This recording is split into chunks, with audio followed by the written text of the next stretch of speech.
شێخ عەبدولعەزیز پارەزانی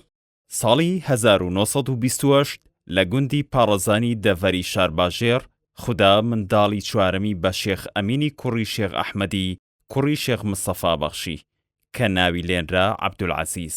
ئەم منداڵە هەرزوو زیرەکی تێدا دەرکەوت، باوکیشی حەزی کرد بیخاتە حوجرە و لە داهاتوودا ببێتە مەلا. مامۆستای پارەزانی لە ساڵی 1928 لە گوندی پارەزان لەدایک بووە. کوڕی سێمی بنەماڵەکەیەتی کوڕی شێخ ئەمینی پارەزانیە کە لە بنەماڵی ساداتی پێرخەترین و ئەگەرەنە سەر شێخ ئەلیاس هەر لە سەرەتای تەمەنیەوە گەنجێک و مناڵێکی زیرەک و ئەویان تیا خوێندێتەوە کە قابلی عیلم و خوێنەواریە. باوکی زۆر حەزی کردو کە یەکێک لە کوڕەکانی بێ بە مەلا و بێ بە خوێنەوار، بۆیە پێشنیاری کردو کە شێخ عەزیز یەکێ بێ و کوڕی کە هەڵی بژێرێت کە ئەم ئەرکەی پێ بسپێرێت و بیقاتە بەر خوێندن. سەرەتا لای مامۆستای دڵفەموویی دەستی کردووە بە خوێندنە سەرەتەکانی خوێندووە،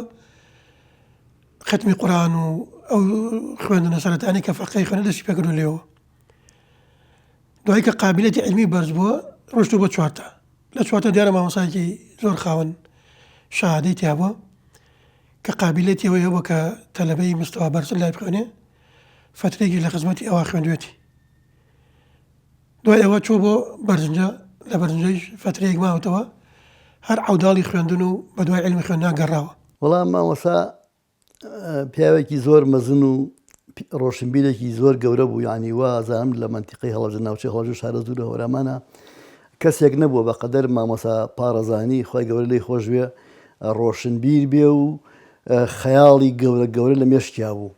شێخ عەبدولعەزیز دەستی بە خوێندنی زانستی شەرعی کرد و چەند ناوچەیەکی پارێزگای سلێمانی گەڕا. دوجار لە شاری هەڵەبجە کۆتایی بە قۆناغی خوێندنێنا و لە ساڵی 1952 لەسەر دەستی مەلا ساڵحی گەورە بڕوانامەی زانستی شەرعی وەرگرت. دیارە تەمەن گەنجێکی تازە پێگەشت لەو تەمەنە جاجار بیرەوەی کردوتەوە کە خوێندن ناڕەحەتە و غەریبی ناڕەحەتە و ژیانی فەقێ زەحمەتی زۆر تایە و فەقەی کوردەواری زۆر مەعانات و ناڕەحەتیان بۆ لە نان پەیاکردن و لە گەڕان بە ماڵانە بۆ نان و بۆ خواردن، ئەوە نەبوو کە موەسسەیەکە بێت کە دەعمی فەقێ بکات، خۆیان ئەو شتانیان کردووە. بۆیە جاجار بێتاقەت بوو حتا لە جارەکانی کە لە سلێمانی خوێندوێتی بێتاقەت بوو و گەڕاوەتەوە بۆ ماڵەوە. پرسیاریان کرد بۆچی هاتوێتەوە؟ وەڵام من تاقەتی خوێندن نەماوە و وەکو براکانی ترم خەڵێکی فەلاحەت و کاروانچێتی ئەو شتانە هەبم. شێخ ئەمینی باوکیشی بە ئوسلوبێکی زۆر جوان وشێتی قەناعەتی پێ بکات کە ئیشە بەکەڵکی تۆ نایەت، هەر خوێندنەکە باشە. وتوتی بە براکانی لێی گەڕێن هیچی لەگەڵ ئامەڵێ من خۆم چارەیەکەم. بۆیە وتوتی بۆ سمێنێ بارێکم بۆ دابگرن، ئیتر تاماتە بۆ ترێ بۆچی بلەو کاتە حازری کردوبانی زۆر لە زاوتی شێخ عەزیز وەرە لەگەڵ کاروانە بڕۆ، ئەگەر تۆ ناخوێنی دەستکە بەم ئیشە. جاریشی کاروانی بە دوای وڵاخە و عینەوێشتێکی زۆر زەحمەت و ناڕەحەت بوو، لێ هاتم بۆ شارە زۆر کە تەمان پارەزان دەشتی نییە کە گەنم و جۆشتی وایتەوە بێ، ڕزقەکانی کە خوای گەورە پێدان فرۆشتویانە و لە مقابلە گەنم و جۆشتیان کڕیوە و هێناوێنێتەوە. بەو سەفەرە باوکی وات تەئدیبی کردووە کە ئەزانێت زۆر ناڕەحەت بوو و زۆر تووشی عەزیەت و ئازار بوو کە گەڕاو دەکەوتی باوکەیان یەکسەر ئەڕۆم بەدەم خوێندنەکەەوە. بۆیە هاتۆ بۆ سلێمانی کە لە سلێمانی لە خزمەت مامۆستا مەلاسایی خۆمخانە کەیەکی بوو لە مەلا زۆر باشەکانی کوردستان. لە خزمەتی ئەوە فترەیەک خوێندوێتی، مامۆستا مەلاسایی دیارە لەو کاتە بەتەمەن بووە و دەرسی بە هەموو فەقەیەکیش نەوتووە. جاران کە فەقەیە چوو لە شوێنی لە مامۆستایەک داوا کرد، سەرەتا ئیمتیحانێکی هەکرد بزانێ ئەم فەقەیەت قابلیەتی چی هەیە. مامۆستا فەرمووی من تاقەتی دەرزوتن بە فەقێم نەماوە، بەڵام تۆ دیارە لە غەیر ئەو فەقیانێک کەوتان لە لای من، بۆیە خۆی بەرەرەدا دەرسی پێ بڵێ و مادەکانی بەردەوام خوێنێت. لە سلێمانی لە خزمەتی مامۆستا مەلا ڕەحیمی پەرخیان خوێندوێتی، لە خزمەتی مامۆستا مەلا ڕەحمانی کۆڵا خوێندوێتی لە بزگەوتی قەرەچێوار، لە خزمەتی مامۆستا مەلاسایی خۆمخانە خوێندوێتی کە ئەمانیتر باش مەلاکانی سلێمانی بوون. لەگەڵ ئەو کە خوێندێتی و قاعیدەی حوجرە خۆی دەرسی خوێندووە و دەرسی بە سوختە و ئەوانەی تروتووە کە لە مستاوەکانی خوارن. مامۆستا عوسمانە فەرمیێ جاری وا هەبووە بە سەعات مناقەشەمان لەسەر یەک شت کردووە، فەقەکانی کە عاجز بوون وتیانە تۆ بەشەکەی ئێمە غەیبە و ئەمەنە پیاوێکی ڕۆشنبیر بوو لە سەرەتای مەلایەتیەکەیە. مامۆستا نووری فازخوای گەورە تەمەنی دێش کاڵێمە کە لە خزمەتی مامۆستا مەلا عوسمانە بووین، چەند فەقەیەک بووین مامۆستا شێخ عەزیز لە هەمومان زیرەکتر بوو. مامۆستا شێخ عەزیز حەزی نەکرد ئەو عیلمەی کەی خوێنێت هەروە شتێکی سادەی بەسەریان بڕوات. ئەڵێ جارەوە 2 سەعات 3 سەعات لە خزم مامۆستا دانیشتون بە یەکەوە مناقەشە و منازەرەی دەرسەکانیان کردووە. حتا بێتەوە قوربان تۆ بەشەکەی ئێمە خواردووە گشتی دا بە شێخ عەزیز ئەی ئێمەش حەقی خۆمان هەیە لەوێ. ئەڵێ مامۆستا سەمەح عوسمان زۆر ئیتیمامی بە مامۆستا شێخ عەزیز داوە و زۆر حەزی کردووە کە ئەو عیلمەی کە پێیەتی بیگەێنێ بە مامۆستا. لە کۆتایی مادەکانە جارێکی گەڕاوەتە بۆ هەڵەنجە بۆ خزم مامۆستا مەلا ساڵح لە ساڵی 1953 ئیجازەی عیلمی وەرگرتووە لە خزمەتی مامۆستا، یعنی مادە ئەخیرەکانی لەوێ خوێندووە. مامۆستا مەلا عوسمان کە ئەزانێ مامۆستا تەلەبەیەکی زیرەکە لێ شێخ عەزیز نایەڵم بڕۆی بۆ هەموو شوێنێک لای خۆم ئەبێ دانیشی جارە مامۆستای کە بچووە تازە تەخەڕوجی بکردایە ئەوان مجیزەکە ئیجازەی بدای ئەنجام وایە بە مەلای شوێنێک وتی نابێتەوە بڕۆی بۆ هەموو شوێنێک بڕۆی بۆ شوێنێک کە شایانی ئەم عیلم و قابلیەتی تۆ بێت. عادەتی ئەو سەوا بووە خزمەکانی هەموو لە پارێزانە بانکەن و هەرچی مەلای شار و زور و سلێمانی ئەوانە بانکەن. مامۆستا مەلا ساڵح یەک حەفلەی گەورەی بۆ ئەگەڕێت لە مزگەوتی کانیاشقان لەوێ ئیجازەکە وەرەگرێت. یەکەم قۆناغیکاری مەلایی لە گوندی تەپی سەفای شارە زوور دەستی پێکرد و کۆمەڵێ فەقەی زیرەکی هەڵبژارد و پێی گەیاندن. ئەچوو بەلای حاجی مستەفای تەپی سەفا لەوێ داوای لێ کرد کە مزگەوت دروست بکات. هەتا مزگەوتەکەی خۆی ئەو دروستی کرد. کۆمەڵێ مزگەوتی تر لە منتیقەی شارە زوورە هەر شێخ ینی حاجی مستەفا دروستەکە بە داوای مامۆستا شێخ پارەزانی. لەم کاتە حاجی مستەفای میروەیسی جاف خوای گەورە لێی خۆش بکە پیاوێکی زۆر گەورە و پیاوێکی زۆر بە خزمەت بووە لە تەپی سەفا مزگەوتێک دروست دەکات. دێت بۆ هەڵەبجە مامۆستا مەلا ئەحمەدی خانم ئەبینێ لە دوکانی مامۆستا مەلا شەفیقی کۆکۆیە. ئەڵێ وەڵام مزگەوتێکم دروست کردووە مەدرسەیەکیشی لە پاڵایە ئەمێ مەلایەکی بەرم بۆیە کە باش مەلا بێت خوێنەوار بێت بتوانێت مەدرسە و مزگەوتەکەش بە بەرەوە. مامۆستا مەلا ئەحمەدی خانم خوا لێی خۆش بێت دەستی یەگرێ ئەو کەسێک کە تۆ بۆی ئەگەڕیت من ئەزانم کی هەڵسە با بڕێن. بەیەک وەچن بۆ خزمەتی مامۆستا مەلا ساڵح شتەکەی عەرزەکەن هەڵێ قوربان من مەدرسەیەکم کردووە لە شارە زوورە و مزگەوتێکیشم دروست کردووە حەزەکەم مەلایەکی باش کە خۆت ثیقەی پێ هەبێ بۆ بنێری. ئەیچە لە وەڵا حاجی مستەفا شەنس بوو لە کاتێکی زۆر باش هاتی شێخ عەزیز تازە ئیجازەی وەرگرتووە ئەو مەلای کە تۆ بەدوای ئەگەڕیت ئیجازەی ئەدا و ڕێکی ئەخەن و کتێب و مستەلزەمات و شتەکانی هەموو بارەکەن ئەیبەن بۆ تەپی سەفا. حاجی مستەفا دیوەخانێکی زۆر گەورەی کردوێتەوە لە ناو مزگەوتەکە وەکو مەدرسەیەک. مامۆستا فەرمووی بە حاجی مستەفا حاجی مستەفا من بە اختیاری خۆم 10 تەلەبەی زیرەک هەڵ ئەبژێرم ئەو تەلەبانە خۆم دەرسیان پێڵم. لەوانە مامۆستا مەلا کۆکۆی ڕەحمەتی خوای لەبێت مامۆستا عومەری ڕێشاوی مامۆستا نووری فارس مامۆستا مەلا سدیق عەبدولعەزیز هەندێکی لەو مامۆستایانە کە بڵێن لە یادمانەوە هەمویان وەفاتیان کردووە مامۆستا مەلا کەریمی موردینی مامۆستا مەلا ڕەشیدی غوڵامی ئەمانە هەمووی فەقێ بوون و گشتیان مانکا بۆ شارە زوور. ئەڵێ حاجی مستەفا خۆی و خێزانەکەی خوای گەورە لیان خۆش بێ گەورەترین خزمەتیان بەو فەقە مەلانە کردووە خۆیان چیان خواردووە لە خواردنی خۆیان هەر ئەوانەشان داوا بە فەقەشتەکان نەی هەڵاکە بچن لە بالێدەکا بگەڕێن دەقنە بکەن و نان کۆکەنەوە خواردنەوە شتووە کۆبکەنەوە. هەتا بڵین کاتێک کە مامۆستا پارەزانی کە ژنی گواستۆ ینی حاجی مستەفا بە هەموو مەسەبێکی بۆ کرد خۆی ماین و ئەسپی نار بۆ هەڵەبجە کە لەوێ بووکەکە بێنن بۆ تەپی سەفا و لەوێ خانوویەکی بۆ کرد و دایە و اینجا بەردەوام ئەرزاقیشی بۆ ئەنار ئەرزاقی هەیە لە ماڵە کە بەردەوام چکە مامۆستا دەرزێک ئینەکی هەبوو دەرزێک لەوێ حوجرەیەکی هەبوو بڕیاری یابوو توبووی من 10 کەسی زیرەک هەڵەبژێرم 10 کەسی زۆر زیرەک نەبێ هەڵی نابژێرم بۆ ئەوێ 10 فەقەی زۆر زیرەکی هەڵبژارد هێنال تەپی سەفا جای کردنەوە لەوێ لە خەڵکی تر لەوێ دەرزی پێ وتن ماوەیەکی زۆر و ئەو حوجرەیەش هەر عایدی یعنی مزگەوتەکە بوو عایدی حاجی مستەفا بوو ئەو مەسەر بێکردن هەتا حاجی مستەفا یعنی ئەڕۆژ ئەمە مەلاتایار بۆی گێڕامە کوڕی حاجی مستەفا خۆی بۆی گێڕامە لە ماڵی خۆیان مقابلەم کرد لەسەر مامۆستا پارەزانی ئەیوو ئەچوو حاجی مستەفا ئەچوو بۆ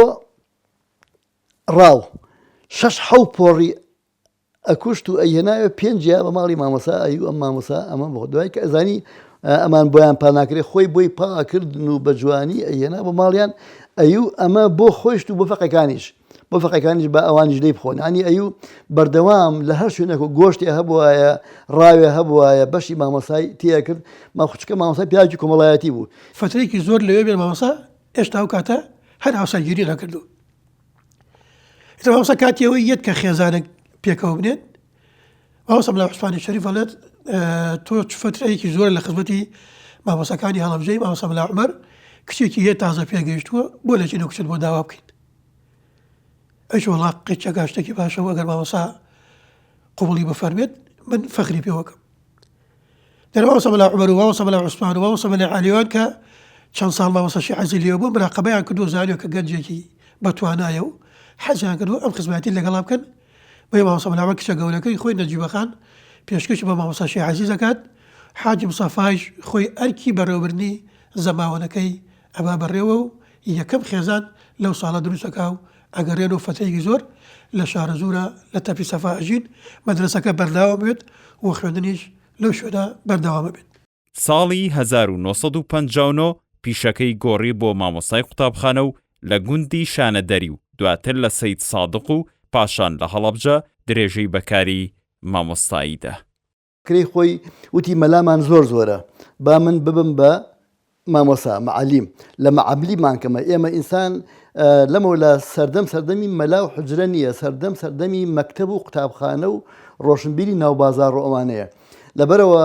هەلێکی بۆ گونجا ساڵ 1950 و 59 چووە دەورەیەکۆ لەوێ بوو بە معلیم دەورەی معلیمی بینی لە سلێمانی و بوو بە معلیم ئیتر لەیەوە هەوڵیە لەگەڵ معلیمەکە کە قوتابی لە باتی فەقێ ببینێ لە مزگەوتە قوتابی گەڕەکەکانیە بینی لە ناو مەکتەبە لەوێ 5-6 فەقەیە بینی بەڵام لێرە 400 و 500 تەلەبە لە بەردەستیا بوو ئەویست ئەمانە تێبگەێنێت لە ئیسلامێکی پاکیان پێ ببەخشێ. لەو کاتە قانونێک دەرەکرێت کە وازم لە دوای شۆڕشی 1950 دەوری کەکەن بۆ فەقیانەی کە فەقەیەکی زۆرە بۆ تەعین نەبوون لە ئەوقافە دەورێکیان بۆ کەنوازم 6 مانگە لە پێشوەچن بۆ بەغا لە ئیمتحانێکی تحدید مستەوایان بووەکەن دوایە لە دەورێکی 6 مانگیان بۆکەن ئەوەی کە دەرەجەکانی یەکەم و دووەم و سیان بۆ لە لاتی شوێنە نزیکەکانە تەعینیانەکەن. وازم دەرەجەی یەکەمی مامۆستا شێخ بابەعەلی بووە دەرەجەی دووەمی مامۆستا عەزیز پارەزانی بووە لەبەر نزیکی لەبەر بەرزی دەرەجەکەی یەکەم تەعینی لە دەی شاناریە بێت لێ بێ بە مامۆستا فترێکی زۆر لەوێ بێت دوایی نەقلی سەی سادق کرێ تا ساڵی 72 لە سەی ساقا بێت لەوێ لە مەکتەبەکانی سەی ساقا خزمەتەکە و ئەو فترێکە لە شاناریە بە عەلاقەیەکی زۆر لەگەڵ خەڵکی ئەو مەنتیقا پایاکات بەگزەکانی نەوێ و سەیدەکان و پیاو مەقوڵان و حاجی مەلا حەمە کەریمی سەی سادق و مامۆستا مەلا ساڵحی زارا و کامانە کۆمەڵی کەسی هەڵبژاردە بوون لە مەنتیقەکە بەردەوام مامۆستا چونکە قابلیەتی علمی هەبوو و عەلاقەی کۆمەڵایەتیش باش بوو لەگەڵ هەنە عەلاقەیەکی زۆر باش لەگەڵ ئەو کەسایەتیانیش ئەپایاکات و ئەتوانێت کە کاریگەریەکی باشی لەسەر دڵ و دەروونی ئەوانیش پیا بکات. مامۆستا ئەبوو شێوە بەڕاستی مامۆستایەک بووکەوە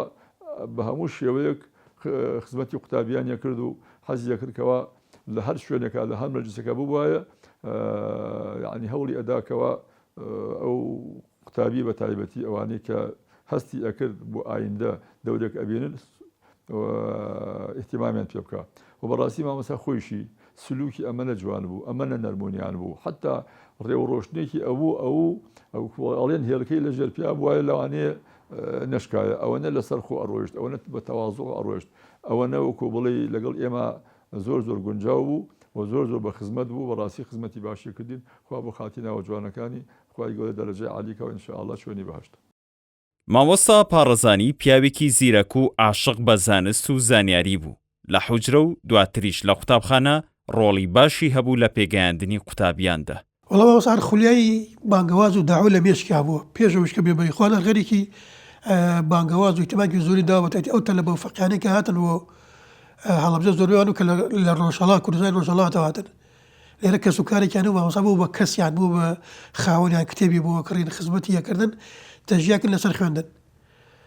یەکەم خانەی ئیخوان وەکو کە مامۆستا سوبحی داودی و نوێتی لە هەڵەبجاکە دروست بووە مامۆستا سدیق عەبدولعەزیز و مامۆستا مەلا جەلالی مامۆستا مەلا ساڵح یەکەم خانەی تەنزیمی لەڕێی ئەوانە دروست بووە بە سەرپەرشتی مامۆستا مەلا عوسمان. دیارە مامۆستا مەلا عوسمان فەرمێتی ئێمە بەلاین و ناکرێ بچین بە شوێنەکە ئیشەکە بەنە دەست کۆمەڵێک گەنج کە دەست مامۆستا مەلا سدیق و مامۆستا مەلا جەلال ئەوانیش کە زانیوانە کۆمەڵێک کەسی زۆر زیرەکیان هەڵبژاردووە وەکو مامۆستا عومەر رەشایی وەکو باوکم وەکو مامۆستا جعفەر و هەندێک لەو مامۆستانە. الوازم ئەڵقەیس دووهەم ئەگاتە دەستی باوکم و ئەو کاتێکە ئەگاتە بەجددی ئەچێتە ناو مەوزوعەکەوە و سوودێکی زۆر ئەگەێنێ بەو تەلەبانی کە لە ماحەدی ئیسلامی کات ماحەدی ئیسلامی لە هەڵەبجە کە کراوی خەڵکێکی زۆر هاتن بۆوێ فخۆشا لێ دەرسی تەفسیر و سیرەی ئەوتەوە توانی کاریگەرێکی باشی هەبێت لەوەش کە تەعین بوو هات وەسەی سایق و بۆ شانەدەری هەر لە خەریکی ئەرکەکەی خۆی بووە خەریکی داعوە بانگەوازی ئیخوانی بوو و عەلاقەیەکی زۆر باشی لەگەڵ مامۆستایانی سلێمانی و کەرکووک و بەغا و ئەوانەیشا هەبووە. بەڕەحمەتی مامۆستا عەزیز لە نهایەتی 63-64 هاتە سی سایق. ئەوەڵ جار لە شانێری مامۆستا بوو، دوایی هاتە سی سایق و مامۆستای سەرەتایی. هەرکە هات بە گوڕوتینێکی زۆر چاک و وەکو خۆی ئەیوت تیژڕەویەوە دەستی کرد بە بڵاوکردنەوەی بیر و باوەڕی ئیخوان المسلمین. چونکە خۆی لەو مەدرسە بوو، مامۆستایەک بوو لەو مەدرسە و ئەندامێک بوو لەو مەدرسە و لەگەڵ باقی مامۆستەکانی ترا لەگەڵ مامۆستا عومەری ڕەشاوی دەرەجەی عالی بێت، لەگەڵ جەنابی مامۆستا عوسمان دەرەجەی عالی بێت، لەگەڵ جەنابی مامۆستا سدیق عەبدولعەزیز دەرەجەی عالی بێت. ئەو مامۆستا بەڕێزانە مامۆستا بوون لەو قوتابخانە. جا مامۆستا بەڕاستی بە حکمی ئەوەی کەوا ئاشنا بوو بۆ قوتابخانە هەوڵی ئەدا کە خەڵکیەک تێبگەێنێ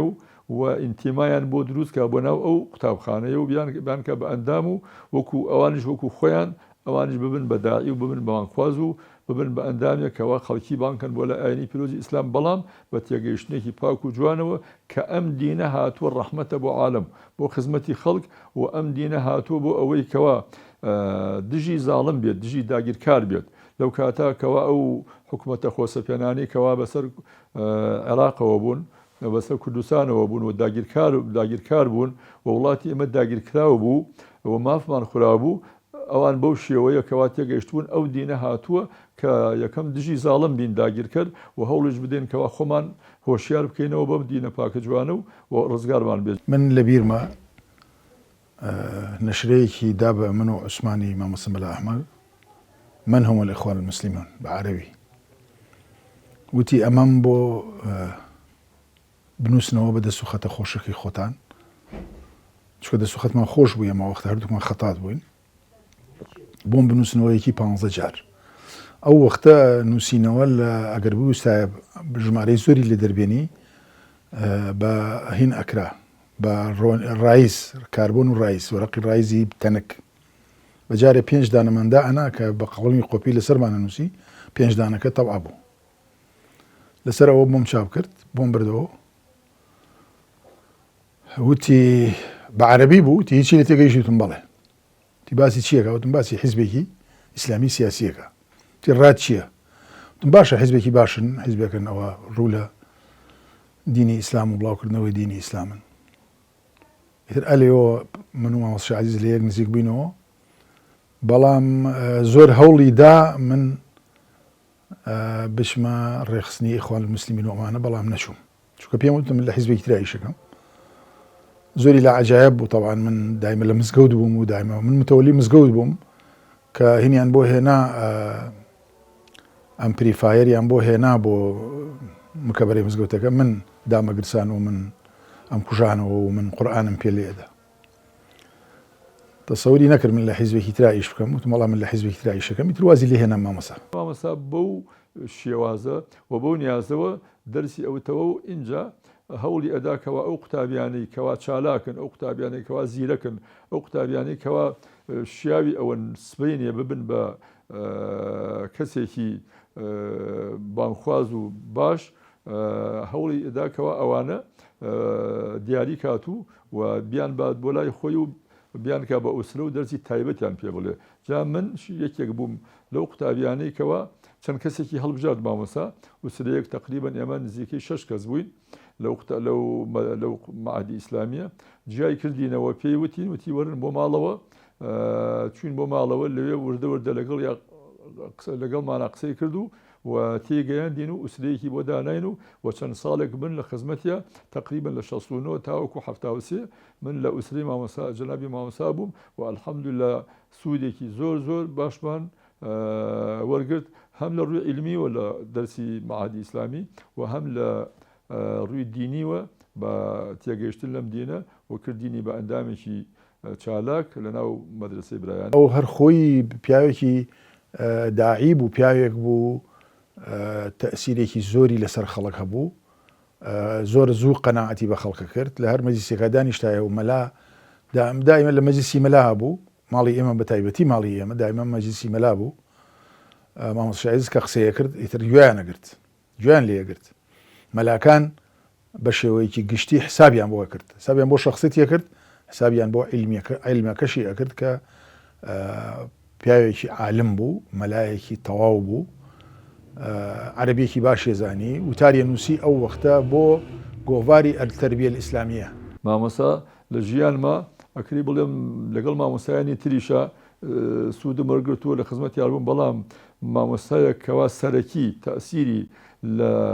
ئینتیمای من بۆ برایان و سلوک و هەڵس و کەوتم و تێگەیاندنم و حتا ڕووە عیلمیەکەم ئەگەر شتێک کەمێک عیلمم پیا کردوێ لە ژیانمە جەنابی مامۆستایەک بوو،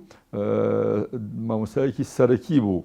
کەوا تەئسیری بوو لەسەر ژیانی من. مامۆستا کە فیزڵە القورئانی هێنا بۆ سی سایق 8 نوسخە بوو،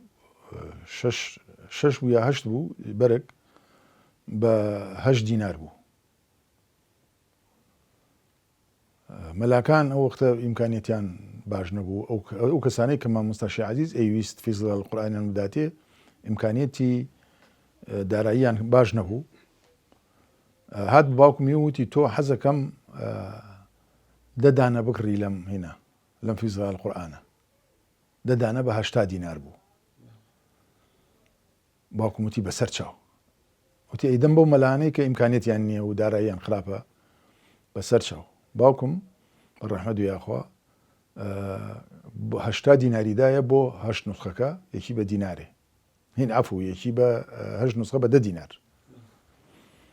دوایی کەیتر هینەکانیان هێنا، فیزڵە قورئانەکانیان هێنا، لە کارتۆنێکە بوو. من وتم ئەی باشە مامۆستا من دانەیەکم بەرناکەوێ، وتی با، ئەوە دانەیەکیان بۆ حەمەسایی، دانەیەک فیزڵە القورئانی ئەمە ئێسش لە کتێبخانەکەما ماومە. ئەو مامۆستانەی کە ئیمکانیەتیان نەبوو لە بیرما یەکی شێلەوانەی کە پێشکەشی کرد مەلا عەبدوڵای بەرید بوو،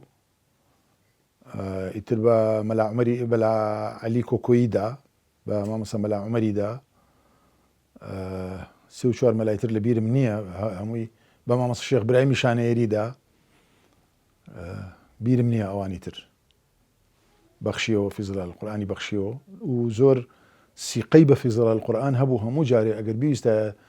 پەنابەرێ بۆ تەفسیری ئاەتێک بۆ سوورەتێک ئەو پەنایە برد بۆ فیزڵە القورئان، دائیمە لە قسەکانیشە قسەکانی فیزڵە القورئانی هێنایەوە بە نمونە.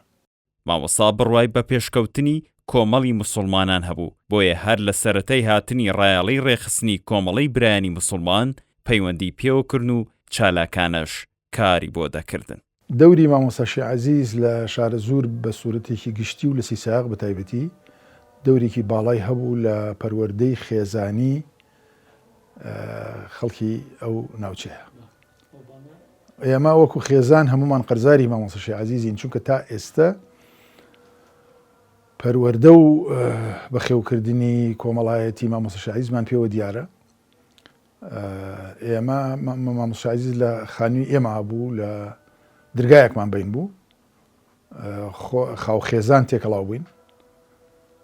تەئسیرێکی زۆری هەبوو لەسەر جۆری پەروەردەکردنی مناڵ و کەس و کارمان. مامۆستا پیاوێکی زۆر کۆمەڵایەتی بوو، زۆر کۆمەڵایەتی. لە هەڵەبجە ئەو کاتە 2 دەستە هەبوو، دەستێکی ئیخوان هەبوو کە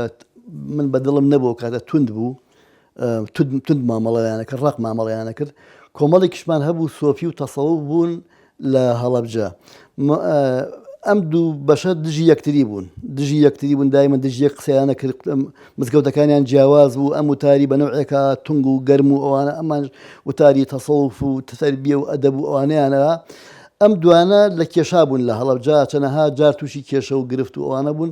مامۆستا پارەزانی بە حیکمەتی خۆی لەگەڵ ئەمان شاتێکەڵ بوو، ئەچوو بە ماڵی مامۆستا شێخ خالی ڕەحمەتی خوای لێبێ، لەوێدا ژنانی خواردنیوە ڕۆ اینجا ئاشتیاکردنەوە لەگەڵ ئەمانە. ئەیوو مامۆستا داوەت بکە بۆ ئەمان، مامۆستا مەلا عوسمان و مامۆستا مەلا عەلی و مامۆستا مەلا عومەر و خوالیان خۆش بێگەڵ کۆمەڵێ مەلا هەمویان هێنا ماڵی مامۆستا شێخ خالی. مامۆستا شێخ خالی داوەتێکی زۆر خۆشی دروست کرد لەوێ، هەمویان لەگەڵ ئەوا بوون. يعني همویان بڵێن لێوات تێکەڵ دانیشن و ینی ئەویست ئەو تەشەنوجەکە هەیە لە بینی ئەمان و ئەوانە نەمێنێ ئەمە یەک دووهەم لەگەڵ شوعەکانە دائنیش مناقەشەیە کرد بانگیەکردن قسەی لەگەڵاکردن ژیانی ئەم پیاوە گەورانە یعنی ئەو نیکە بڵێ بە فترێکی کەم بتوانین ئەو سپاس بەخوا خزمەتێکی باشیان بەدین کردو توانیوانە خوای گەورە لە خۆیان ڕازی بکەن هیچ هەدەفێکیان نەبووە لە غەیری خزمەتکردن بە دین و بۆ جۆرەشتانە سپاس بەخوا ئەو تەمەنەی کە سەرفی گرە باوکم 40 ساڵ ژیاوە و تەمەنێکی کەمە نیسبەتەن بە ئینسانیەوە بەس توانێتی خزمەتێکی زۆر گەورە لە خوای گەورە بەزار بکات و علاقەیەکی باش لەگەڵ شێخانی طریقە لەگەڵ مامۆسایانی ئاینی حتا گەر جەنابتان مامۆسای باسییان کردێ چەند جار سەردانی شێخ عوسمانی بیارەکە ڕەحمەتی خۆی لەبێت مامۆسای ڕەشۆیە فەرمێت لە خزمەتی من کە چوین بەلای شێخ عوسمانی بیارە کە زانی مامۆسای عاجزاتەوە شێخ خۆی تەشریفیانە بۆ بەردەرگا لەوێ بە خێراتنی کرد و لەگەڵ خۆیشیان دایناسێ بەسێ نانوان خوارد دوایش کە گەڕایەوە هەتا بە دەرگاکە هەر لەگەڵ مامۆسای عاجزە چکوتی تێبە سەیدە و خوێنەوارە و عالم ئەبێ ڕێزی لێ بگرێت حتا بەرماڵێکیشی بەهادێت پێدا و تاکو ئەمە خێرانیش بەرماڵەکەمان مابوو لەو کاتە خولیای بانگەواز و داوای هەبووە و توانێتی سپاس بەخۆ هەم بە نووسین ئەم بە داوا و بانگەواز ئەم بە علاقاتی کۆمەڵاتی خزمەتێکی باش بە دین و بە بیر باوەڕی ئیسلامی بکە و سپاس بەخوا جێگەدەستیشی دیارە لە ڕووی کۆمەڵایەتیەوە بەردەوام ماڵی مامۆسا قەرەباڵغ بوو بەردەوام ماڵی مامۆسا خەڵکی تیا بوو داوەتکاری و قەل و مریشک و قاز ئەوانەی تیاخورا و چێشتی زۆر لێنرا و خەڵگە هاتن بۆیە بەردەوام مامۆسا دەرزی نهێنی هەبوو دەرزی ئیخوانی هەبوو لە ماڵی خۆیانە 20 کەس 15 کەس لە ماڵیانە هەفتانە دەوری ینی ئەمانەی هەبوو اینجا لەگەڵ شێخ عوسمانی مەسەلە لە بیارە چەند جار مامۆسا ئاچوو بەلای مامۆسا شێخ عوسمان بۆ لای شێخ عوسمانی بیارە لەوێ لە خزمەتیا دانیشت و دیاری بۆ برد و ئەویش هەتا بەرماڵیایە شێخ عوسمانی بیارە ینی خوا لێی خۆش بێ لە ژوودی خۆی نەجوڵاوە پێشوازی کەس بەڵام هەر کاتی بیان تا مامۆسا پارێز ئەم مامۆسا عومەر ڕێشاوی خۆی بۆ گێڕامەوە هەتا بەنامەیش بۆی نووسی مامۆسا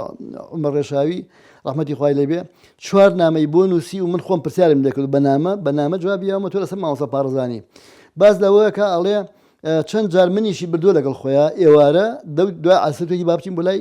شێخ عوسمانی بیارە ئەچوون بەلای شێخ عوسمان لەوێ چێشتی خۆش ئەم بازێکە ئەڵێ چێشتی زۆر خۆش هەر لەگەڵ خۆیان لەسەر سفرەکەی خۆی دانیشتین دواییش بەرماڵیا بە هەدیە بەرماڵیا یا قورئانیایە بە مامۆسا پارێزانی هەتا لەگەڵ یا ئەها و هەتاکو نێخواری شۆ خواحافزی دەکرد کە بیان تایە مامۆسا پارێزانی هاو شێخ عوسمان خۆی هاتە بەردەرگا لەوێ بەخێرهاتنی کرد و اینجا لەوێ دانیش مناقەشەیان نەکرد مامۆساکە دانیش لەوێ وەسف و سەنای شێخی نەکرد بە گوێرەی ئەوەی کە مامۆسا باسیەکە بەڵکو بەردەوام نەسیحەتێک کردکەوە طریقەت بگەڕێنەوە بۆ شەریعەت با طریقەت لە شەریعەت دوور نەبێ باش طریقەت لەسەر شەریعەت بێ لە شەریعەت شت بگوازینەوە بۆ ناو طریقەت بۆەوەی ئەم فەقیانە ئەم مرید و سۆفی و شتانە ئەم دەروێشانە ئەم خانەقایە بەردەوام لە هی نابێت لەوا بێکەوە لە شەریعەتەوە نزیک بێ با لە شەریعەتدا نەبڕێ بەعزێک خرافیات و مەسەلە ئەمانەی پێ ئەوت کە ئەمانە با نەبێت لە ناوی نعینی بکو ئامۆژگاریەک چۆن ئامۆژگاریژی ئەو پیاوانەیە کرد لە هەڵەبجە ئەو مەلا گەورانەیە کرد لە هەڵەبجە کە نەترازێن وها لەگەڵ شێخەکانیشا بەردەوام پەیوەندی و عەلاقەی هەبوو لەگەڵ پیاوە گەورەکانی شارە زورە لە پەیوەندی کۆمەڵایەتیدا مامۆستا شێخ عەبدولعەزیز پارێزانی کەسێکی بەهێز بوو پەیوەندی بەرفراوانی لەگەڵ هەموو چین و توێژێکی کۆمەڵگەدا بەستە بوو بڕوای بەوە هەبوو جیاوازیەکان کەم بکاتە و خاڵی هاوبەشیش فراوانتر بکات بە ئامۆژگاریەکانی ئەو ئاڕاستی ئەکرد بەڕاستی دەستی کرد بە نووسینیش کە لەو کاتا نووسینی ئیسلامی زۆر کەم بوو زۆر کەم بوو دەگمەن بوو ئەگەر بڵێ مامۆستا وەکو بڵی سەرەتا بوو توانیکەوە وەکو بڵی سەرەتایەکی باش دەست پێ بکات جاجەنابی مامۆستا لەو کاتانە چەند کتێبێکی زۆر بە سوودیدانە بوو ئێمە کە ئێمە زیاتر لە ئوسەرەکانمانە و ئێمەش وردەکەوە لەگەڵ قوتابیانی ترە دەرسماندانا بوو ئێمەیان فێرکردکەوە چۆن داوا بکەین چۆن بانگی خەڵکی بکەین زیاتر ئەو نامیلکە و کتێبانی مامۆستامان کرد بە وەکو بڵی مەجای دەست خوێندنمان و سوودی وەرگرتنی مامۆستا کاتێککە بیری دەوە کردووە کە هەر مامۆسایەتیەکە شەرت نییە چونکە زۆر کەس هەیە ئەم دەنگی نایەنگاتێ قوتابخانەی کوردی ئیسلامیش زۆر لاوازە سیرەی تیان نییە تەفسیری تیان نیە ژیانی سەحابەکانی تیان نییە لەسەر ئیسلام کتێب نییە بە کوردی کتێبی پاک و جوان و پوخت لەسەر شێوازی نووسینی ئەمڕۆ نییە لەبەرەوە بیری کردەوە کە ئیسلام هەیکەلێکە بینایەکە باشترین شت بۆی ئەوەیە یەکەم شت تەفسیرێک بنووسێت تەفسیرێک بنووسێ بۆ ئەوەی یەکەم شت لەو نامەی خوایە کورد حاڵی ببێت کە ئەو نامەخوایە لە ئاسمانەوە هاتووە چۆن هاتووە باسی چیەکە کورد بە زمانی پاراوی پوختی پاکی خۆی لەو تەفسیرە شارەزا بێت تەفسیری عەرەبی نەخوێننەوە نیازی بوو لە هەموو تەفسیرەکان تەفسیرێک دابنێ ئەمە یەک لە خەیاڵیا بوو دوو هەمیش هاتە سەر ئەوەی کە وتی ئەوە زۆری پێچێ منیش پەلەمە تەمەنم لەوانەیە بەدەمیۆنە بێ بۆ ئەوەی تەفسیرێک تەرجمە بکەم تەفسیرێکی عەرەبی بە قووەت وەکو سەفەتە تەفاسیر و ئەوانە تەرجمە بکەم بۆ کوردی بە کوردێکی پاخ پوخت بۆیان بنووسم یەکەم بەرهەمی باوکم تەرجمەی کتێبێکی پێنجپایەکانی منە ئیسلامە نمونەیەک لە ئیسلام لە ساڵی 1966 بووە کەو کاتە لە کەرکووک چاپخانە بۆ لەوێ چاپەکرێت لە دوای نمونەیەک لە ئیسلام پێنجپایەکانی ئیسلامی داناوە لەو سەرەتایەوە مامۆسا حەزی نەکردووە کاتەکانی بە فێرۆ بڕات زانوتی کە ئەرکی ئەو ئەرکێکی گەورەی لەسەر تەنها لە گۆشەی مزگەوتەکانە ناوێتە مەرگە قەتیس بکات بۆی کە تەسیرکی دیراسە لەگەڵ مامۆسایان و لەگەڵ خەڵکی موسەقەفەت تێکەڵا بێت ئەزانێت کە بۆشایەکی گەورە لە ناو خوێنەوارانی کوردە لە مەکتەبەی ئیسلامی کوردی هەیە حەزەکە ئەو بۆشایە پڕکاتەوە دیارە لەو کاتە کە کتێبە عەرەبیەکان هاتوون ئەوەی کە زانوتی بە کەڵکە و بەسوودە هەوڵی داوە کە تەرجمەی بکا بۆ کوردی یان تەرجمەیشی لەگە خۆی ئیسفادی لێو کا و بیکە بە بابەتێکی سەرەکی لە ژیانی خۆیان لە دوای نمونەیەک لە ئیسلام پێنجپایەکانی ئیسلام بووە دوایەوە لە دەواازەی ئیسلامەوە بووە کە کۆمەڵی بابەتی گەورەی پەروەردەیەتی هەیە لای خێزانی بەختیار و کۆمەڵی کامەران بووە کە کۆمەلگە پێویستی بەوەیە کە بەرنامەیەکی هەبێ بۆ ژیان خێزانەکان چۆن گەورە ببن چۆن بەرەو پێش چۆن وا بکرێت کە ئادابی ئیسلامیان پێوە بێت مامۆستا شێمحەمەدی خاڵ ڕەحمەتی خوای لێبێ قازی سلێمانی خەریکی تەفسیرە ئەمەی بیست کە تەفسیرێکی نووسیوە زانستی و علمیە لەسەر شێوازێکی نوێ نووسیوێتی لە سلێمانی چوو بۆ خزمەتی چوو لەوێ پێی وتی وەڵا بیستومە شتێکی ئاوا کردووە ئەویش وتی من نیازم بۆ شتێکی وا بکەم بەڵام کە بیستومە جەناب کردوتە من وازی لێنم بۆ جەناب و من لە خزمەتام چیتەوە ئەویش توی دێمادەم تۆ پیاوێکیەوەنە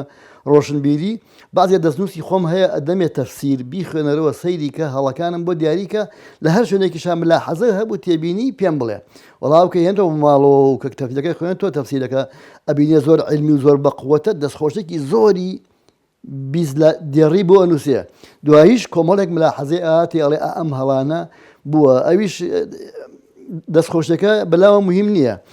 یەت ملاحەزەکان سیرەکە ئەم پیاوێکی زۆر مفەکیر و ڕۆشنبیر و تێگەشت و خوێنەوارێکی زۆر بەرزە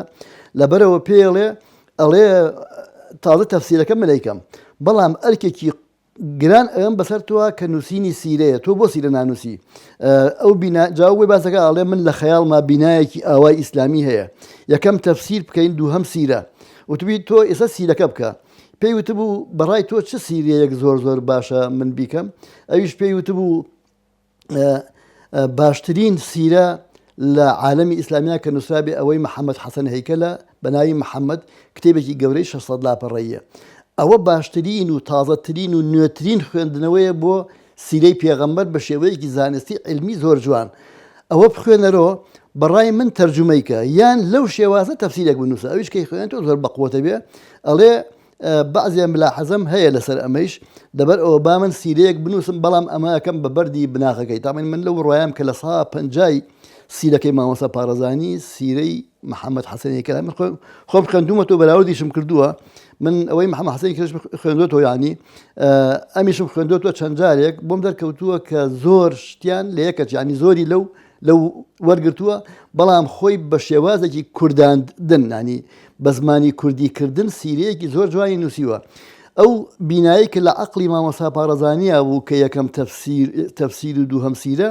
بۆ ئەوەی لەخوا یەکەم دووهەمیش لە پێغەمبەر کورد حاڵی بێ بە شێوازێکی زانستی تازەی جوان بەم شێوە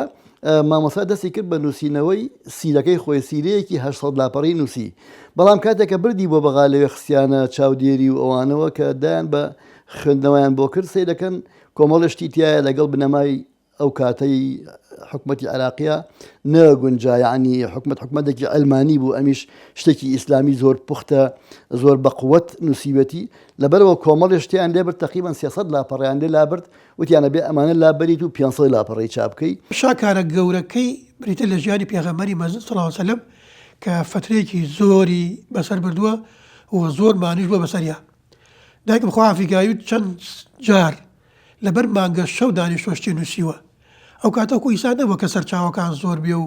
هەر شتێکت دوێ لە فترەیەکی کەما بەدەستی بێنیت. گەڕاون چەند شوێن گەڕاون تاکو کتێبێکیان پیا کردووە.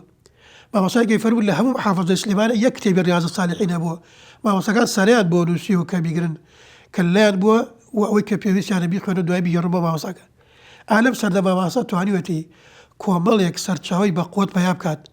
هەڵبەتە ئەم کاریشی کە کردی ڕاوێژ بە لەگەڵ جەنابی مامۆستا شێخ محەممەدی خاڵە کە مامۆستایەک و خوێنەوارێکی زۆر گەورە بووە کە یەکەم جار لە فیکریەوە وەک کە تەفسیری قورئان بنووسێت. دوای کە بیسەتی جەنابی مامۆستای خاڵ خەریکی تەفسیرەکەیەتی چۆ بۆ خزمەتی. مامۆستای خاڵە چەند بە تەمەن 29 ساڵ لە باوکم گەورەتر بووە بەڵام کە زانوێتی هەم کوردیەکەی ڕەوانە و بەلاغەتێکی جوانی هەیە هەم قابلیەتی عیلمی هەیە فەرموویەتی من تەفسیرەکە ئەنووسم بەڵام لە کوردیە سیرەت و ژیانی پێغەمبەرمان نییە صلی الله علیه وسلم تۆ خەریکی ئەوە بووە. حتا لە دەستنووسەکانە لەلامەکە مامۆستای خاڵ کاتێک کە تەفسیرەکەی ئەنووسێت نوسخەیەکی لێ ئەنێرێ بۆ مامۆستا شێخ عەزیز ئەڵێ ئەو خاڵانەی کە بە گونجاوی نازانی بۆم دەستنیشان کە تا دەستکاری بکەم. ئەوش بە چەند نامەیەک وەڵامی ئەداتەوە و ئەو شوێنانەی کە پێویستی بە گۆڕانکاری بووە عەرزی مامۆستای خاڵەکە کە گۆڕانکاری تیا بکات. لەو کاتە دەستی گرە بە ژیانی پێغەمبەری مەجید صلی الله علیه وسلم خۆی لە ئەسڵا دوو بەرگ بووە زۆر گەورە بووە بەڵام ڕقابەی مەطبوعاتی وەزارەتی ئەعلام ئەوای هەموو کتێبێک بچواتە لای ئەوان هەندێکی زۆری لێ لابەردووە ئەوی کە عەلاقەی بە حکومی ئیسلام و دەوڵەتی ئیسلام و سیاسەتی ئیسلام و سیاسەتی شەریعەتی پێغەمبەر صلی الله علیه وسلم گشتی ئەو لێ لابەردووە. تقریبا لە نزیکی 700 لاپەڕەیەکە ماوەتەوە. مامۆستا مەلا عوسمانی گەورەی خۆمان هەڵەبجە پریسی ئەو پێشەکەی بۆ نووسی اینجا چەند کەسێک خوێندنویان بۆ کرد هەتا مامۆستا مەلا حەمەمینی ئەردەڵانی وتی من هەموو ئەرکی بەغاکە ئەگەرمە ئەستۆ یعنی چاپکردن و هێنانەوە و ئەوانە. مامۆستا شێخ سدیقی پەرخیش وتی منیش ماڵی خۆمەکەمە مەخزنێکی گەورە بۆ ئەو کتێبە بیهێنۆ لەوێ ژمارەیەکی زۆریان لێ چاپ کرد و هێنایانەوە بە کوردیەکەی لە ماڵی مامۆستا هین لەو کاتەمان ئەین تەجەوی لەبێت کە هێنە ماڵی مامۆستا سدیق ینی ئەمن و ئاسایش ئەڵێن ئەمە چی ئەم کتێبە؟ ئەویش ئەڵێ وەڵا ئەمە سیرەی پێغەمبەرە صلی الله علیه وسلم باسی پێغەمبەرەکە ئەوانیش تر کە ئەڵێ باسی پێغەمبەرەکە ئەوانە دەستی تێوە نان و ئەڵێن ئەمە شتێکی مەمنوع ئەم هەموو کتێبە چییە لێرە بە نهێنی دانراوە ئەڵێ نهێنی نییە ئەمە چاپکراوە دوێنێ هێناوێت لە ماڵی مەدایان ناوە من وعدم ماوە کە لە ماڵی خۆمانەوەکو مەخزن بۆیان هەڵگرم ئەوە بۆم هەڵگرتون و وردە ئەیەن بە کتێبخانەکان و ژمارەی سپاردنی لەسەرە و حکومەتی عێراقی ڕازیە لەسەری وەزارەت ئاگادارە و ئەمانە باهین بە دزی و بەنهێنی نەکراوە. ئیتر کتێبەکە کە هێنە بازار لە ماوەی یەک مانگە نیوەی تەواوە بێ مانگی دووهەمیش بڵین هەمووی تەواوە بێ لە مانگی سێ هەمووانە اینجا چاپی دووهەمەکەن چاپی دووهەم هەتا ئەخیر لە کوردستانە نزیکی حەوت چاپ کراسیلەکە دوایی لە ئێرانش دوو چاپ کرا لە ئێران دوو چاپ کرا ئەوە نۆ چاپ هەتا ئەڵێن لە ئێران 6 چاپی تریشی کردو ئەو کابرا بەنهێنی بە دزی ئەمان و بە دزی بنەماڵەوە چاپی بە ئارەزوی خۆی لە سنە چاپی کردبوو ڕایکێشاو یعنی لەوانەیە چوبێتە 50 چاپێک ئەو کاتە دواییش لە کوردستانی خۆمان هەندێک دوایی ڕاپەڕین لێرەش کۆمەڵێ چاپی تر کرا لە سلێمانیا یعنی لەوانەیە نزیکی 15 بەرەو ژوور چاپ کرا بێت تا ئێستاکیان دوایی بە هاوکاری تەلەبەکانی کە تەلەبەکانی زۆر هاوکاریان بووە لە نووسینەوەی کتێبەکانە و ئامادەکردنی بۆ چاپ دیارە زەحمەتێکی زۆری بینیوە لە هەم لە پەیاکە جارانە وایە نووسەر خۆی کتێبەکەی بنووسایە خۆی پاکنووسی بکردایە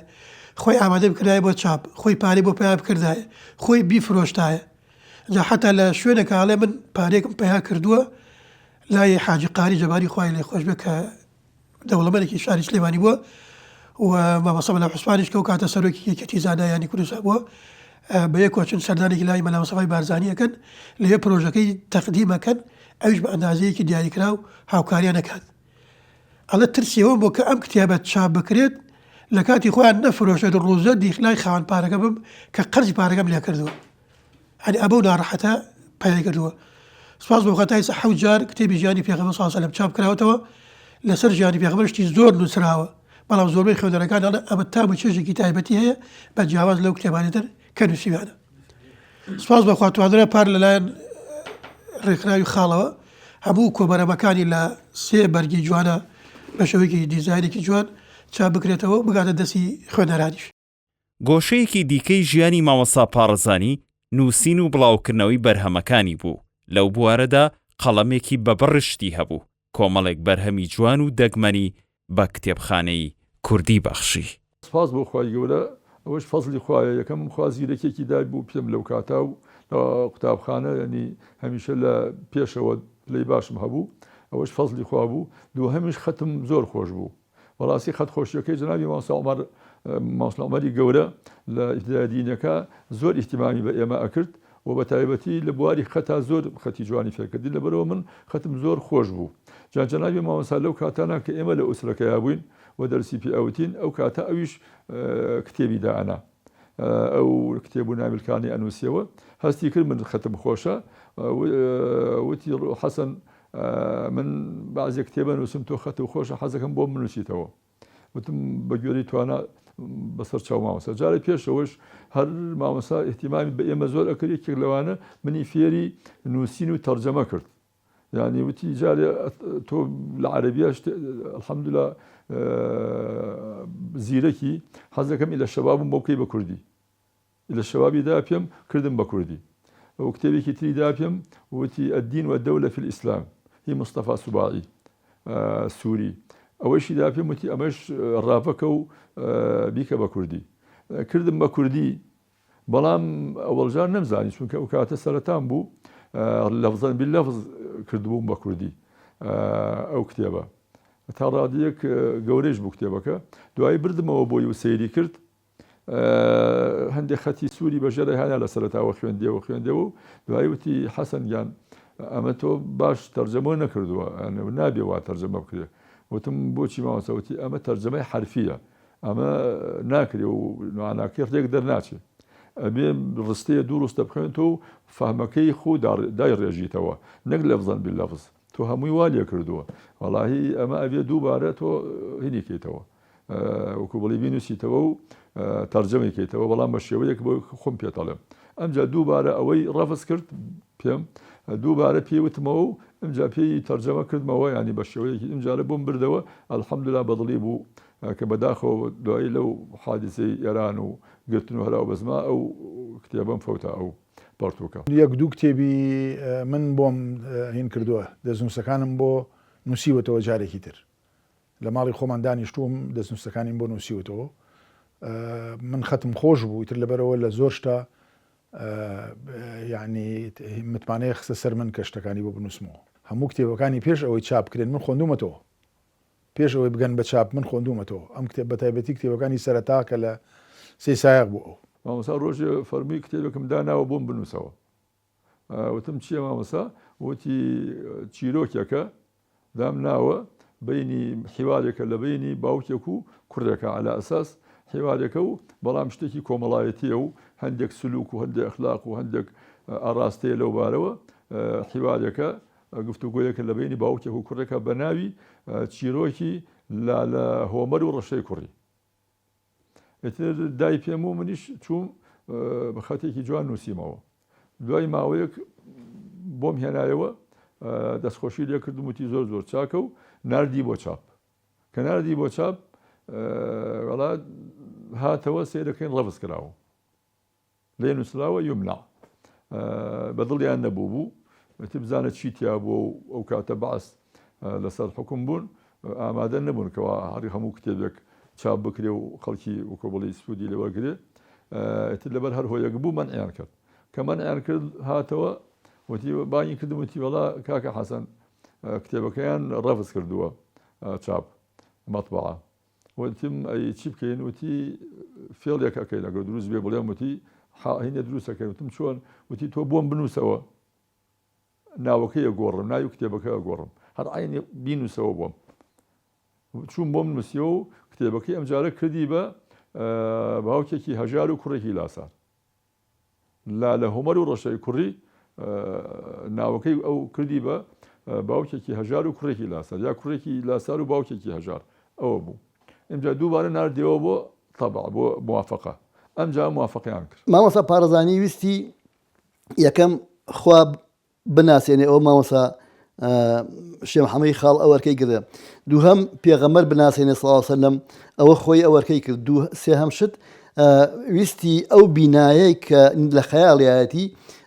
بینایەکی گەورەیە پێنج پایەکانی ئیسلامی بۆ بنووسێ، هاو بە شێوەیەکی زانستی زۆر جوان بە خوێندنەوەیکی کوردی پاک بە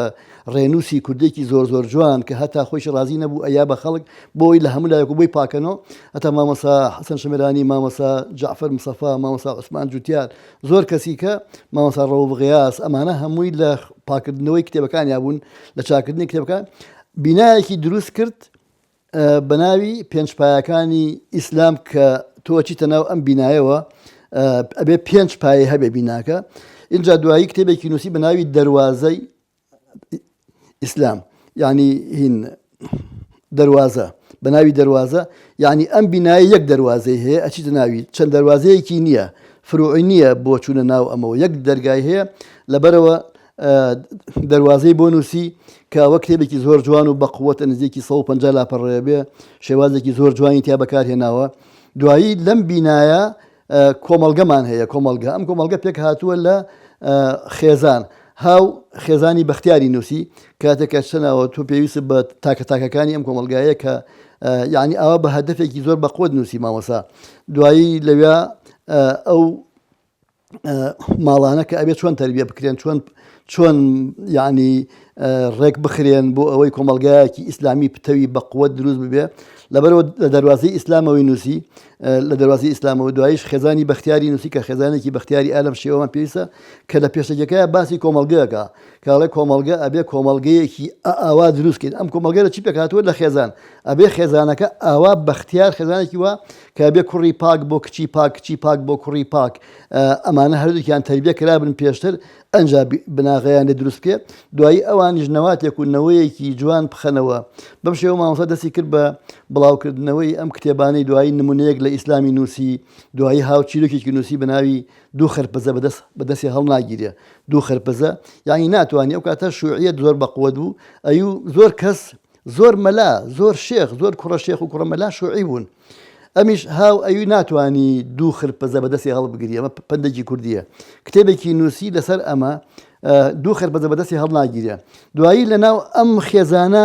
مناڵی لاسار هەڵەکەوێ، مناڵی لاسار، هاو کوڕێکی لاسار و باوکێکی هەژاری نووسی، کتێبی کوڕێکی لاسار و باوکێکی هەژار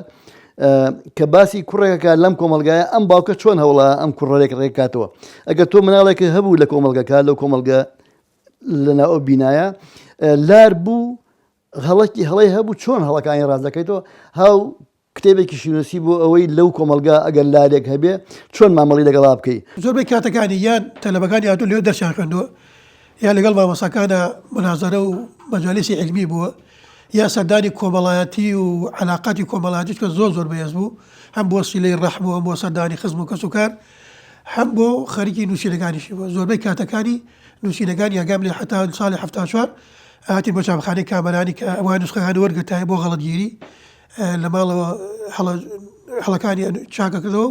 جارگە بۆ چاپخانە، ئەگەر هەمیشم لەبیر نێت بە زەندێکیم لەبیرە لەو کاتەکە خەریکی نووسینەکان بوو. اینجا یەکێ لەو شتانە مامۆستا زۆر سەیر بوو، هەموو ساڵێک مفەکەرەی هەبوو، مفەکەرەیەکی هەبوو، مفەکەرەیەکی کڕی لە سلێمانی، هەرچی ڕوویەوە من مفەکەرەکانم لایە، یعنی هەرچی ڕووی باە لەکوێ بوونایە، شەو لە چ دیەک بوونایە، باسی ئەم دێهاتانە هەموویەکە بۆ لای مامۆستا، بۆ لای شێخ عوسمانی بیارە هەتاتیایەتی لە کوێ دانیشتن، چەند کەس دانیشتن، باسی چیانە کرد لە مفەکەرەکە هەمووی نووسیوە، تەقریبەن 15 مفەکەرەی هەیە، هی ساڵی 51 52 هەتا 1949 هەتا 61 تا ئەوێ، یعنی کۆمەڵێکی زۆر مفەکەرەی زۆر جوانی هەیە، یادگارەکانی خۆی تیا نووسی، ئەتوانی ژیانێکی مامۆستا دەربێنی ناو مفەکەرەکانە. من لە هینەکەی باسم کردووە لەو باسی ژیانی مامۆستام نووسیوە لە کتێبەکەی بڵین کە خاڵ کۆیان کردووە، لەوێ ژیانێکی تەفاسیلی مامۆستام نووسیوە، باسی ئەو مفەکەرانیشم کردووە. هیوایەتی کتێب بووە، حتا هەچی دەستکەوتووە، باوکی چی بۆ ناردووە، وەکو لە سەردەواس باوکی بەراوی تەخسیس کردووی ئەم بەراوە بەرامەکەی وەقفی بۆ شێخ عەزیز بۆ خوێندن، هەر پارەی دەستکەوتووە یاوتی بە کتێب، لەو کاتەشا یەکەم ڕۆژمێری ساڵانە لە ساڵ 1940 دەرچوو باوکم کڕیوەتی هەتاوەکو ئەم کۆتایانە هەموو ساڵە کڕێتی چی بیرەوەریەکی هەبێت لەناو ئەو ڕۆژمێرانە گشتی تۆمار کردووە چەند فەقی ئیجازەی وەرگرتووە سەردانی چەند مەلای کردووە چەند تەعزیە بۆ لە منتیقەکانە چی خوێندووە لە عیلمەکانە چی میوانێکیان هاتووە بۆ تەپی سەفا و بۆ هەڵەمجە و بۆ پریس و بۆ نەرکسەجار و بۆ هانە سوورە هەموو ئەو شتانەی لەم مفەکەرانە تۆمار کردووە و هەر شتێکی بەلاوە گرنگ ببێ گشتی نووسیەوە هەچی ڕووداوێکی سیاسی یا کۆمەڵایەتی یا علمی هەبێت گشتی لەناو ئەم مفەکەرانە تۆمار کردووە کە لەو کاتا شتێکی تازە بە بۆ فەقێ و بۆ خەڵکی ئەو ناوچانە لە پێنجی کانونەوە نشێتی لەم ڕۆژات دەسم کرد بە کتێبی مختصر المعانی لشرح التفتازاني لخصوص ما وصل عبد الرحمن داربروله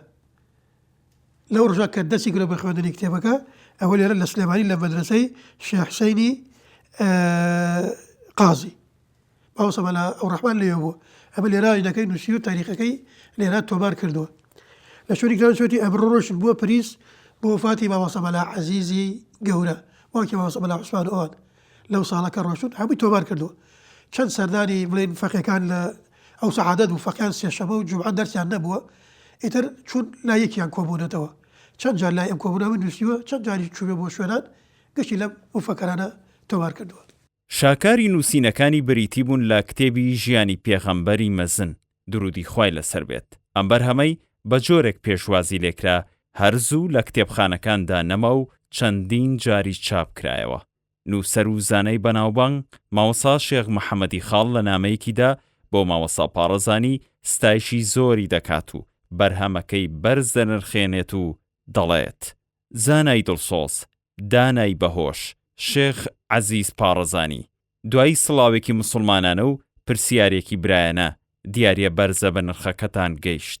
سەر و دڵ و چاوی ڕووناک کردەوە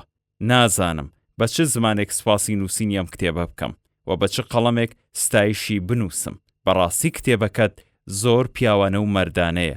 ڕووی دێت بچێتە ناو کتێبە گەورەکانی پێشینانەوە و بە شانازیەوە بڵێت منیش هەم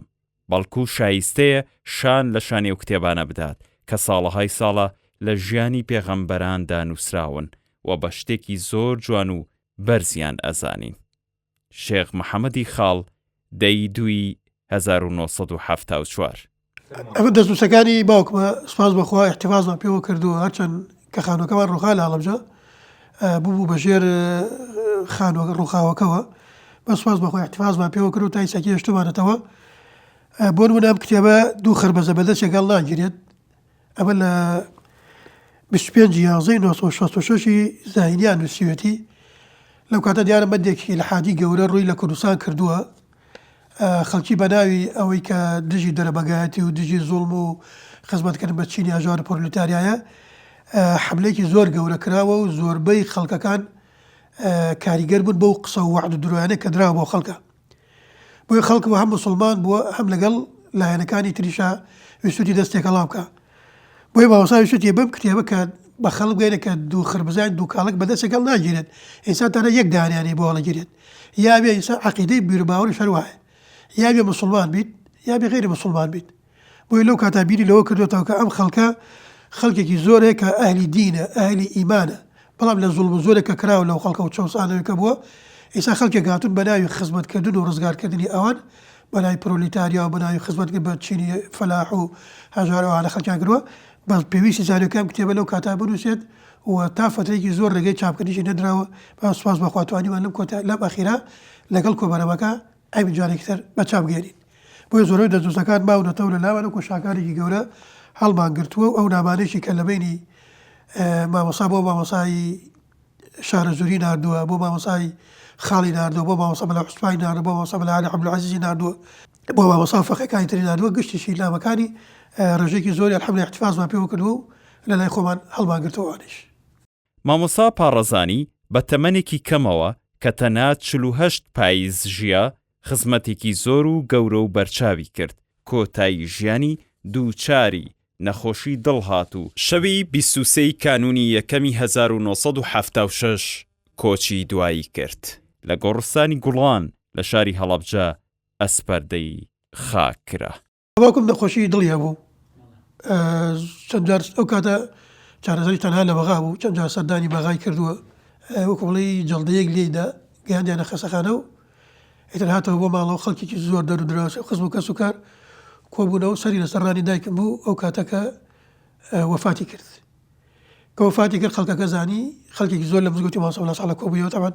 ئەو کاتە وەسیلە و اتصالات و شتواش نەبوو بەس دەنگ و باسەکە خێرا بڵاو بووە مامۆستا وەلاوەیە ڕەشای ڕەحمەتی خوای لەبێ فەرمووی رازیم لێ کەس بیشوا دەبێ خۆم بیشۆم و خۆم کفن و دفنی بکەم و خەڵکێکی زۆر و مامۆستایان